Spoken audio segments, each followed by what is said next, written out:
Build your dreams, live rich, and leave rich. नमस्कार। Live rich and leave rich by Krish में आप सबका स्वागत है। और हाँ, एक जरूरी बात, ये कोई इन्वेस्टमेंट सलाह नहीं है, इसलिए किसी भी निवेश से पहले एक लाइसेंस्ड फाइनेंशियल एडवाइजर से जरूर सलाह लें। ये डिस्क्लेमर आपको पूरी चर्चा के दौरान स्क्रीन पर दिखेगा। जब हम स्टॉक मार्केट के बारे में सोचते हैं तो दिमाग में क्या आता है? अक्सर एक तेज रफ्तार हाईवे की तस्वीर बनती है, शोर, भागदौड़ और जोखिम से भरी हुई, है ना? पर क्या हो अगर हम इसे देखने का नजरिया ही बदल दें? क्या हो अगर हम इसे एक शांत, फलते फूलते आम के खेत की तरह देखें? चलिए आज इसी नजरिए से इसे समझते हैं। तो चलिए इस कहानी की दुनिया में चलते हैं। जरा कल्पना कीजिए कि स्टॉक मार्केट कोई उलझी हुई मशीन नहीं, बल्कि एक बहुत बड़ा हरा भरा आम का खेत है। और इस खेत में देश की हर बड़ी कंपनी एक एक आम का पेड़ है। अब यहाँ एक बहुत ही दिलचस्प बात है। देखिए, स्टॉक की कीमतें इस पर तय नहीं होती कि कंपनी आज कितनी बड़ी है या उसके पेड़ पर आज कितने आम लगे हैं। नहीं, कीमतें इस उम्मीद पर तय होती हैं कि भविष्य में उस पेड़ पर कितने आम लगेंगे। मतलब लोग आज आम नहीं खरीद रहे हैं, वो आने वाली फसल की उम्मीद खरीद रहे हैं। तो सबसे जरूरी बात क्या है? समझने वाली बात यह है कि जब कोई स्टॉक खरीदता है तो वो असल में उस कंपनी में एक छोटी सी हिस्सेदारी खरीद रहा होता है। ये सिर्फ कागज का एक टुकड़ा नहीं, बल्कि उस आम के पेड़ में आपका हक है। और जैसे ही ये सोच आती है, पूरा खेल सट्टेबाजी से बदलकर मालिकाना हक का हो जाता है। अच्छा, तो अब हमारा खेत तो तैयार है, पर इस पर काम कौन करता है? चलिए मिलते हैं दो तरह के लोगों से जो इस खेत में काम करते हैं। एक है निवेशक और दूसरा है व्यापारी। निवेशक उस किसान की तरह है जो सब्र के साथ अपने खेत की देखभाल करता है। वो पेड़ लगाता है, उसे पानी देता है और मौसम दर मौसम अच्छी फसल का इंतजार करता है। वहीं दूसरी तरफ ट्रेडर या व्यापारी बस रोज के मौसम का अंदाजा लगाने की कोशिश करता है। आज धूप निकलेगी या बारिश होगी। उसका ध्यान पेड़ की सेहत पर नहीं, बल्कि मौसम की भविष्यवाणी पर होता है। और ये आंकड़ा सच कहूं तो चौंकाने वाला है। द वेल्थ माइंडसेट के मुताबिक 90% ट्रेडर्स को लगता है कि वो इन्वेस्टर्स हैं। जब स्टॉक ऊपर जाता है तो वो खुद को जीनियस समझते हैं, और जब नीचे जाता है तो कहते हैं अरे टाइमिंग थोड़ी गलत हो गई। इसीलिए ये जानना कि आप असल में कौन है बहुत जरूरी है।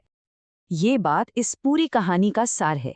सफल निवेश ज्ञान और अनुशासन से होता है, इमोशनल होकर फैसले लेने से नहीं। एक समझदार और शिक्षित किसान ही जानता है कि तूफान में भी अपनी फसल को कैसे बचाना है।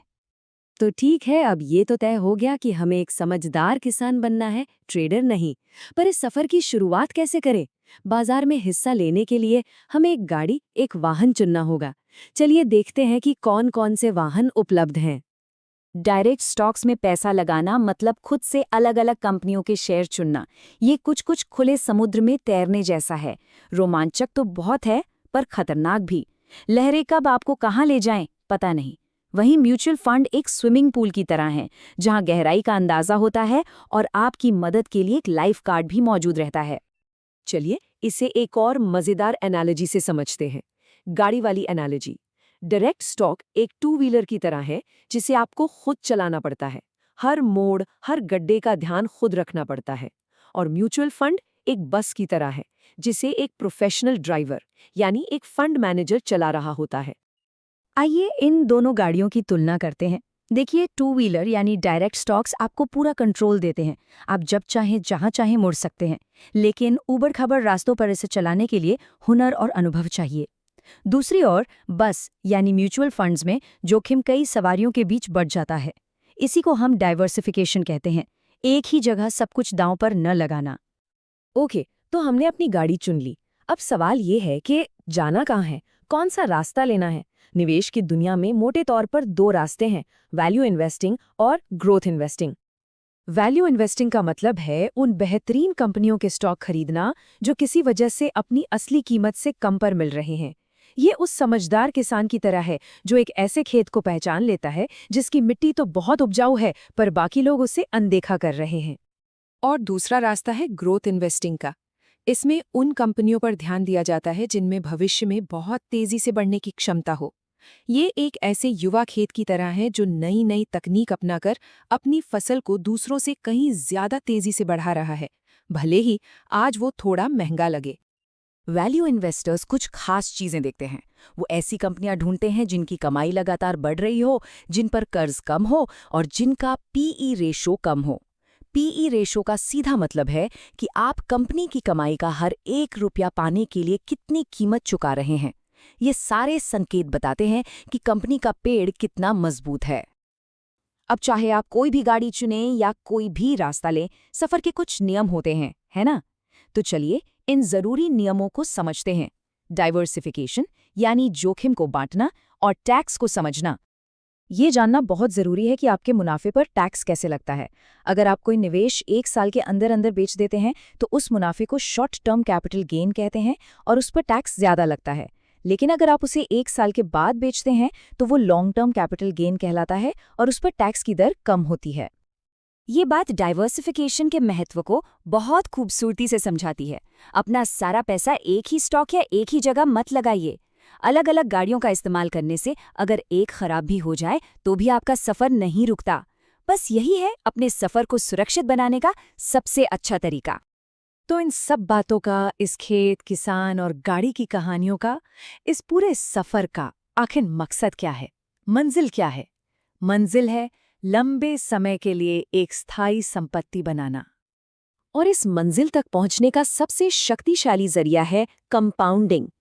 ये तब होता है जब आपकी कमाई पर भी कमाई होने लगती है। आपका आम का खेत वक्त के साथ बढ़ता है और फिर उन पेड़ों से गिरे हुए बीजों से नए पेड़ उगने लगते हैं। यही है कंपाउंडिंग की ताकत। तो इस पूरी बातचीत का सार क्या है? बस इतना कि दौलत अनुशासन, धैर्य और निरंतरता से बनती है।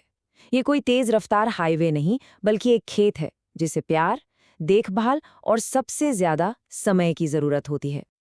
अब एक सवाल आप सबसे, स्टॉक मार्केट का ऐसा कौन सा हिस्सा है जिसके बारे में आप चाहते हैं कि अगली बार उसे इसी तरह आसान भाषा में समझाया जाए?